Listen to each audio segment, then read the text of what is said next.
Welcome to This Just In, the show bringing you the latest advancements in healthcare, strategy, innovation, and public policy. And now, for the fastest voice in healthcare, here's your host, Justin Barnes.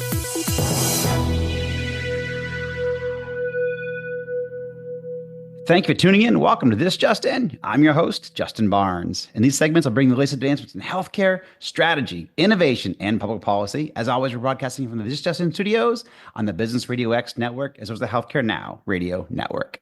However, before we dive into our conversation today, I'm very excited to, first of all, announce in the heels of our 2024 Podcast of the Year Award, we just expanded our broadcast into the Global Health Podcast Network. In the phenomenal community there, could not be more excited as we continue to grow and expand our reach globally and certainly participation globally. I'm also excited to announce that This Just In radio show will be broadcasting live from Vive 25 in Nashville, February 16th and 19th, as well as broadcasting live from HIMSS 25 in Las Vegas, March 3rd through the 6th. And we'll get to all these conferences here shortly with our great guest today. It's always great to collaborate with thousands of people that we do every single year at those conferences. And again, we'll dive into some of those here shortly. I'm certainly ready for 2025, but in that direction, I'm also ready for this episode, my 319th episode. We have a special guest focused on healthcare predictions for 2025. And my guest today is healthcare thought leader, technologist, innovator, great guy all around, and longtime friend of the show, Mr. Mike Mosquito. Welcome back to the show, my good friend. Thank you, Justin. Congratulations on the award and the expansion of the podcast. You've been killing it. You got it, brother. Always great to have you. Very excited for the show today. And again, I'll apologize. We're doing video here. The sun's just decided to set here in Sarasota, so it's going to get quite bright. But it's a real background too. It's beautiful. Hopefully that sun isn't too much though. But anyhow, how are you doing, my friend?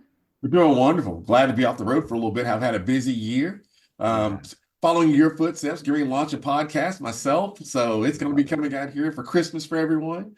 But it's been a good, busy year. A good, busy year of innovation, looking at what's coming out, what's around the corner for 2025. So glad to do this show and be a part of this predictions for next year, because I think we're going to be excited about what's coming our way. Yeah, and it's been a great show. You've been a part of a lot of the shows at the different conferences. This has been a really cool year. I mean, just coming together as an industry, health systems, innovators, even patients, the collaboration has been unparalleled. And so that's we'll talk about that a little bit today. And that's just really cool to see. I mean, you brought it up in the show before. Some of our friends, CIO friends that we have in common have brought that up. So I certainly want to, dive in. It's been an exciting 2024. Could not be more excited about 2025. So let's go ahead and dive in. Number one area, you and I both serve and work deeply in this is the hospital space. So what are some of your thoughts there in the hospital space? I think as we move out of 2024, we saw some of this leading us, the acceleration of the integration of AI in different areas, and using clinical decision support tools to reduce that clinician burnout, improve that patient engagement experience and those outcomes. I think we'll see that to continue to thrive throughout 2025. I think that, they ask the question of what's the ROI? And I think it's not always financial. I think it is also the benefit of workflow, the benefit of those outcomes to the patient that you also have to consider as an ROI for bringing these tools on. An emerging trend happening around that, and that's what we'll follow. Predictions, emerging trends, that digital front door, and how to streamline that access for the patients and that patient care, and then leveraging those chat bots, those virtual assistants. I have an AI company that's a bot on health that's already hitting this head on in the multi-languages. So 190 languages we have to hit at that front door. I think you'll see more hospitals address that, because that's the population disparity in the community they have to address. And I think in focusing on that, you're going to see the scaling of hospital in the home, because you can communicate with them. You've got a digital front door where you can engage with them. These programs will begin to expand. So I think I'm excited about how we see hospital and home really coming about. What does it look like on a small scale in 25? I don't think you see anything big, but I think you'll see people really start to stick their toe over in that water. Another big one, Justin, I think, are command centers. I think that's now a hot button for a lot of areas. I just finished, and we'll talk about a conference I was at where we addressed command center and some CIOs that have hit home runs over there and what they're doing about that. So I think that these are some of my focus areas. Yeah, I can't wait to get to that. Yeah, and I put out a piece here just recently, kind of, living the promise now. We've been talking about AI for years and years and years now, certainly in healthcare, and we've seen this. I mean, even, again, a lot of the CIOs that have had on the show in the last 3, 4 months have talked about, difference, where AI has made a big difference in predictive analytics and diagnostic accuracy, even personalized patient engagement, which you mentioned, sort of those virtual care platforms. And then you also move that into, the hospital at home. And I know Rasu talked about that, and so did actually John Halamka as well. Talked about the hospital at home and those types of markets where AI is making a difference today. It's not just, again, on the future, like you said. It's these are incremental changes, not overnight big, successes, but they've started small in a lot of these communities. And for the CIOs listening, and certainly the CEOs and CFOs listening to this show today, I hope that's part of their strategy. I hope they're taking, the hospital at home. Is it right for their strategy? Is it right for their community? Is it right for their health system, their providers, their patients? I mean, I haven't seen it. I really, it really is in a lot of ways. No matter where you are, I've seen just great success. Even when they start incrementally and small, they're all scaling. So, Right. I think that's something that we're going to continue to see, and very excited about that. Let's dive in a little bit on the patient side, because I mean, hospitals are our mainstay in our communities. But what does this really mean for the patients, in your opinion? Certainly, as we look to 2025. I said this on stage earlier this year, Justin. I think the patients are now the consumers, and they'll demand greater transparency and personalization across healthcare delivery. They're shopping, and they can shop. They can afford to shop. For those that are going to be able to deliver better outcomes, they're going there. If you're falling down on, can I provide technology like wearables when I leave the facility to be able to track me, eliminate me from having to drive back to your facility for care? How do I do that? What does a digital twin look like now that AI is on board? And then personalizing those health insights for me. What do you know about me? How can you personalize that care? So that consumer-driven healthcare model, that's a trend coming in 2025, emphasizing that convenience. And I think we'll see some companies that start personalizing that are going to pop up. They're Yep. going to show up and they're going to make that their marketing play. I think that's where they're going to be for 2025. I think some focus areas are going to be personalized wellness subscriptions. So you can actually subscribe to a personalized wellness powered by predictive analytics. We know this about you. You want to come work with us, plug in. The outcomes will here's where we predict your roadmap of health will be. And then taking control of your own medical record will become paramount for 2025. How can I make sure that I protect myself? As I said earlier, I was also presenting, I talked about having at home 3 different notifications letters for breaches around my data I from know. different organizations. They're coming in like the junk mail now. I'm Yeah. getting them as fast as junk mail coming in. So how do we manage that for myself? And then greater adoption of that remote monitoring and adherence to tools for chronic care and wellness, and disease management as we move through this 2025 will be seen. Virtual Is that? care, I think the one topic though, Justin, Mhm. virtual care and expanding virtual care inside the facilities, I think monitoring. So with nurse burnout, physician burnout, how does virtual care really come to play in the facility? There are 2 companies, 3 companies I'm very well aware of right now that are making great strides in that virtual care, using the nursing dashboard and the command center for the nursing to actually have a virtual care environment for monitoring patients without having the number of nurses required for a one-to-one type of Yeah. engagement in the hospital. Love that. Absolutely. Yeah, and you hit the nail on the head with what's near and dear to my heart, and that's chronic care management.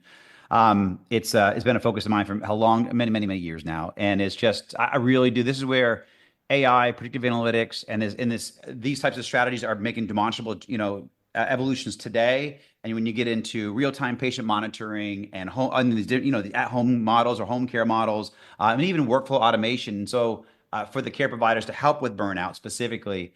But I actually, and you just brought it up, I actually challenge us as patients to go look at how can you become a better patient in 2025? What can you do? How can, even that digital twin that you brought up, and again, AI is going to help a lot here, and specifically calling out and helping you build that digital twin, and really saying, hey, let's replicate this. And I mean, I've even had one guest on this year that talked about having basically an avatar that, and we'll talk. You actually have an avatar. You will be an avatar, and that's how you make it. You talk about care with your provider, or even manage your own care. And there's people working on that. So, and I love those kind of innovations. Certainly, when you're talking about chronic disease management, being able to take better care of yourself, having better when you get to the predictive analytics or AI and you're getting to personalized medicine, that's a game. Those are game changers. You're talking about saving a lot of money, sharpshooting your issue or your disease state, and then looking for medications or cure. Yeah, medication is one area, but also what can you do as a patient? I mean, taking your medicine and having personalized medicine and medications, that's fantastic. That is absolutely on the horizon. It's already here in some ways. Right. But also, what can we do? Again, we go back to challenging. This isn't always about taking a pill. It's not always about taking a drug. What can we do to be better patients? How can we not only take better care of ourselves, but also study up on how to be the best patient in today's environment? What tools are available to you? You brought up how can you foster an at-home care environment? Not wait to be prescribed or predict, the care providers or your nurses and doctors to prescribe it to you or show you the path. Maybe you can come up with some ideas or at least enable that in your home. So when they do bring it up to you, it's ready to go. So I think there's things that we can do to be better consumers and be ready for this, which is bringing in my next part for you would be IT vendors. So we talk about, technology and enabling that. You and I come from this sector as well. I actually, we both started as on the IT vendor side, if I'm not mistaken. Was that Yeah. McKesson's or yeah, Because 20 years ago, we met up there, 25. So what are your thoughts for IT vendors in 2025 and some of the predictions there?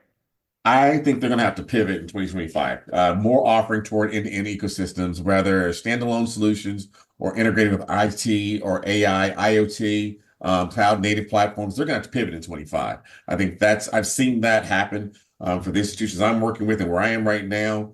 Those got the vendors that are ahead of the curve on that. They're getting more traction. They're getting more market play and sales.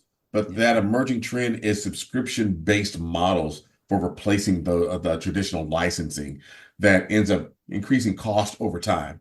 With that increase focused on value-based pricing for how do we measure those outcomes. I'll pay for the outcomes if it's demonstrable in how I'm going to get the outcomes for the patient and that return on investment for what I gave you up front. I don't want to pay for licensing that I'm not going to need. And that's that's been the model for I don't know how long. I came from that world. I'll sell you the licenses all day. I'm going to stay in your pockets forever. Some focus areas, leveraging edge computing and faster data processing. Everybody talks about compute. I live in that world with Bot on Health. We have to worry about Amazon all day, every day, but that compute power on the back end for clinical devices is going to continue to increase. That is another investment for our healthcare facilities and for our vendors as they start developing these solutions. They have to understand what that cost will be for the facility. And always cybersecurity first. Increasing that ransomware and data breach awareness and mitigating those concerns that the CIO, CTO, CISO may have, because it's always there. It's not if you're going to get breached, is when and will you know it in time. Right. And then development of AI explainability tools. So building that trust and regulatory compliance for these solutions that are coming out. How do you govern them? I was just with CEO of a couple of organizations that were these CEOs were worried about, hey, how do I bring these tools in? And there's a roadmap for some of this, but you have to understand governance is paramount to this. If you don't have governance, you're probably going to fall down around the hinges with pulling some of these tools into your shop. I love that. No, you're spot on. I think you make me think of a couple of different things there. First of all, when it comes to IT vendors, interoperability, and what is your evolved role in interoperability? How can you better support that as an organization? I'm still hearing, how companies are trying to box out even one of the large integrators in the industry. I literally took a phone call 2 days ago on how they're not sharing data. I'm like, come on, guys, we have we have the Cures Act and we're still blocking information blocking. Are you kidding me? I mean, this is Still happening. 2025 now. So I told them, you show me an example and I'll absolutely give that a spotlight in the industry. We need to stop that. Right. So how can we enable interoperability, not become barriers to interoperability? That's, unfortunately we need to get better. And I think we will in 2025, but as IT vendors. Also, you brought up, compute power. I think looking at, making sure there's some, processes out there. I've done a lot of research helping health systems try to lower their cost on making sure they have the right servers, the right processors. Done a lot of work with AMD now in that direction where, you can save, 50, 60, 70% on your data center costs and 90% even on your maintenance costs on some of these larger EHR platforms, looking at your processors, looking at your, the cloud type of offerings that can enable you in a better way. So, and you made me think about, even when you cybersecurity and CISOs, those Epic, I believe, in August told their customers you need to have IREs or independent recovery environments. You've got to do that, and so you got to start looking at those types of solutions out there that support that independent recovery. It's basically an easy step into disaster recovery. You Right. made me think of that. I mean, you brought up cybersecurity and for CISOs. Absolutely. And you got to be So able, as you move to the cloud, I mean, my institution just moved to the cloud. yeah, So what comes with that? While you've just offloaded your data center demand on resources and cash, what did you pick up, right? yep, While you may have protected yourself a little better and put the cyber risk on them, what else did you pick up? How do I recover? On-site, off-site? How do I make sure that the staff understands what a recovery methods look like? How have I trained on those? So there's a lot that comes with this new landscape of offshoring, offsite, not offshoring, but no, offsite recovery, and being able to move out of that data center to the cloud. And yep, NVIDIA stock is just going to continue to go up. yep. Love it. And for those that may have tuned a little late today, my special guest is Mike Mosquito. And as my audience knows, Mike is a long-standing industry technologist, good friend of the show, innovator for emerging solutions. Always great to have you on air. So let's dive into other area near and dear to my heart, startups. I know near and dear to your heart as well. So what are your thoughts for 2025? Well, I was you and I were at Health this year, so Yeah. I spent all of my time on that floor looking, seeking, finding, and being interviewed and interviewing others. And I have some great meetings kicking off in 2025. The healthcare startup landscape is huge. Health Yeah. was just sold, so that Yeah. means that their show has done what it needed to do for someone to write a check. And I think the focus will shift into more niche and specialized solutions as we move into specific pain points for healthcare, prior authorization, social determinants of care and health, and healthcare equity will sit at the top of some of these areas for how do I address them? How do I make sure they're addressed in the communities that are underserved? Us here, right here in Georgia, Justin, you came from here, you know best. Once you get south of the city, you're lucky to have an ambulance show up if you're in a car accident. There's Yeah. not a hospital in certain areas, and doctors truly don't live where there are not enough patients to afford that large salary. So it's how do we address these areas? What tools can be put into place? What infrastructure needs to be put into place? An emerging trend, I think, is for startups are going to be how to be scalable, how to be plug and play with your capabilities for Yep. healthcare systems that will attract more funding. Because if you're not interoperable and if you're not plug and play, the heavy lift is not going to be there for the health system to put 10 bodies on with you to help you get your solution in. A Excellent. focus for 2025, clinical automation solutions that save cost and improve efficiency. I think building platforms that support collaborative care teams and then expanding access to mental health and wellness apps. This is one area I started playing with earlier this year, and I've been engaged with two companies, including the gaming industry. So Yes. I brought healthcare over into gaming and had a multi-state gaming commissioners on a call to talk about what healthcare looks like.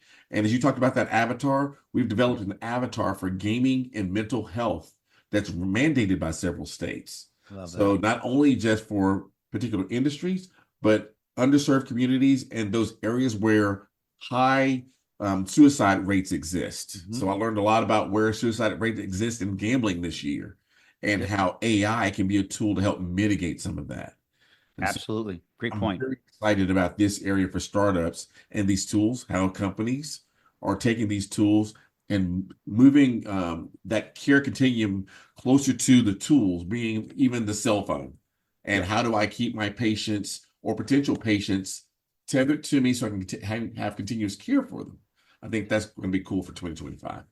Yeah, you make me smile because I mean, mental health has gotten, it's worked its way into society pretty heavily from a standpoint of, after COVID, we see some real mental health strains in our population. And there's a product that came across Attune Media Lab. They're on my radio show Mhm. at Health, and I love what they're doing. And I even sat down because I even went through, I mean, a Cat 5 hurricane coming right at me right before I went to Health. And it was just this is mental stress that put on me. I mean, just having a Cat 5 coming right at you. Thankfully, it's just a Cat 3 that hit us. And we didn't lose our residence, but I literally packed up and left my condo in Sarasota, knowing that it's going to be destroyed, absolutely destroyed. That's put a mental tax on me for several weeks, and it's just, but seeing how some of those apps work. So it was, It was very, very cool. But also on the startup side, I want to talk about. I just came back from reInvent, which is AWS's annual. Basically, it's a conference based on innovation and what AWS is doing, and to see how they're how a couple things you maybe think of on the startup side, how they work with startups, how they can turn on and turn off their database access and use, and how they can be so innovative for young startup companies in healthcare. So I highly recommend you take a look at them, and even how they can really consolidate costs. Or when you put on like the AMD stack, that's another stock I would look at in 2025 and 2026. Is AMD. These processor, these companies are going to continue to do well. You're talking about, oh my God, I mean, $500 billion market in the next several years for processors. I mean, it's a big market coming down. Separate type of a show, but my gosh, there's a lot coming down there. So a lot to be, excited about, certainly. But you bring up mental health. I love talking about mental health now because I see what the benefit it can bring to our society, and we need more of it, not less of it out there.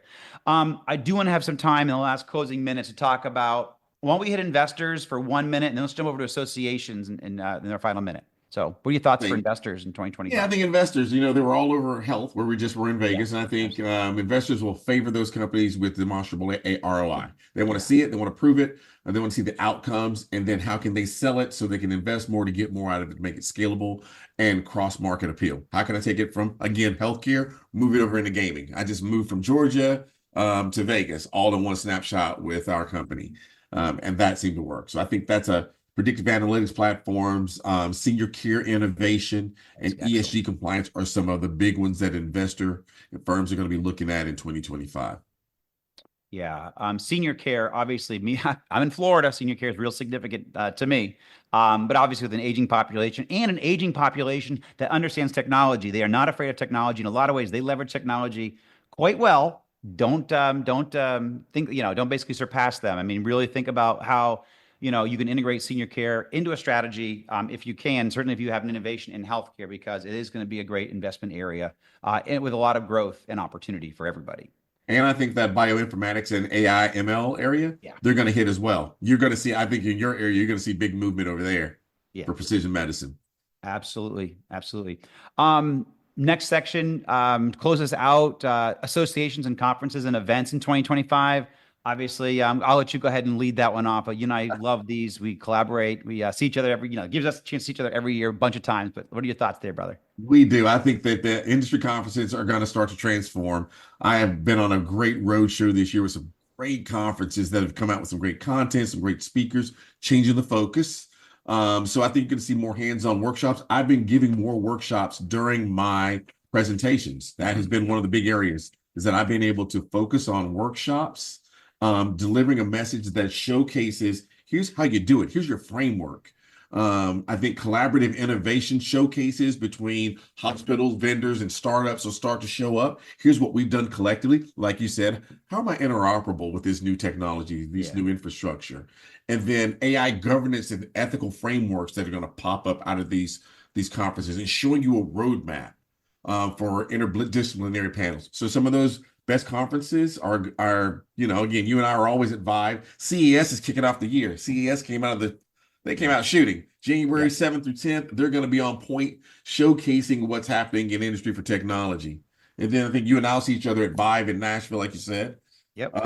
Millennium Alliance is another good one. They've come about and done a great job with their alliance meetings. So I've got them coming up in Austin in March. So if you don't know Millennium Alliance, go check those guys out. Then you and I'll be together again at HIMSS in Las Vegas. You got it. Yeah. You know it. Yeah. And Justin, have you done Health 2.0 in Las Vegas? I have not. Look, I have a lot of folks asking me about Health 2.0 and what's happening there. But I've got, our HHCP Gala for our healthcare professionals that's happening here in Georgia. That's going to be another good one. And then we've got Chime, which we're always at Chime. Yep. And then another one that's talking about these roadmaps and where we're going is the future of care spaces. That's the First Off conference happened this past October in Las Vegas, and it was a home run hitter. 14 healthcare providers and vendors coming together. It's what we talked about. The collaboration is starting to happen. They're giving the roadmap to folks. So I think that, we've got a lot going on around the country, along with health coming back again in Las Vegas in October. We've got Health Impact Live in New York, which was a home run hitter. I think Chelsea Clinton's going to keynote that one this year. So I think that we've got some great conferences that are happening around the country for this 2025. Well, I look forward to you. You hit all my big ones: Vive, Hymns, Chime, Health. Those are all. I love them, and obviously Georgia Hymns. We always get Georgia Hymns in there. Always come in for May. Georgia Hymns, golf, and gala. If you haven't attended one of our events, our lunch and learns are always sold out. So always glad to have you up here, Justin. But Georgia Hymns is always. I'm the chair of the communications and co-chair of programs. Our programs are always sold out. But in the spring and May, if you need to know it, Georgia Hymns is going to be held at Chateau Elan this year. We're moving the event. So that's May. Let's see, I think it's May 15th and 16th at Chateau Elan. So come join us for a gala that night, and then join us for a party the next day on the golf course. Always, brother. Mike, appreciate it as always, man. So great to have you on air. And also, I want you to enjoy the holidays too, brother. Appreciate you, man. You as well. You as well. Thank you for having me on, Justin, as always, and happy holidays. Got it. And a big thank you to all my listeners and supporters who voted us 2024 Podcast of the Year. Please tune in as my show broadcasts weekdays at 2:30 p.m. Eastern, 11:30 a.m. Pacific. As always, you can find me on LinkedIn at Justin T. Barnes or track me on Twitter at HIT Advisor and use the hashtag ThisJustinRadios to respond to your comments from the show. If you missed this episode or want to hear more, all my shows are posted on YouTube, Spotify, Apple iTunes, Amazon Music, Megaphone, SoundCloud, Spreaker, iHeartRadio, and TuneIn. I'm going to give a special shout out to my guy, Jake Reed, who's done a great job getting me on all those platforms and handling this on a weekly basis. And we're also publishing some great new thought leadership on justinbarnes.com. So thanks, everyone. Check that out and have a great rest of your day.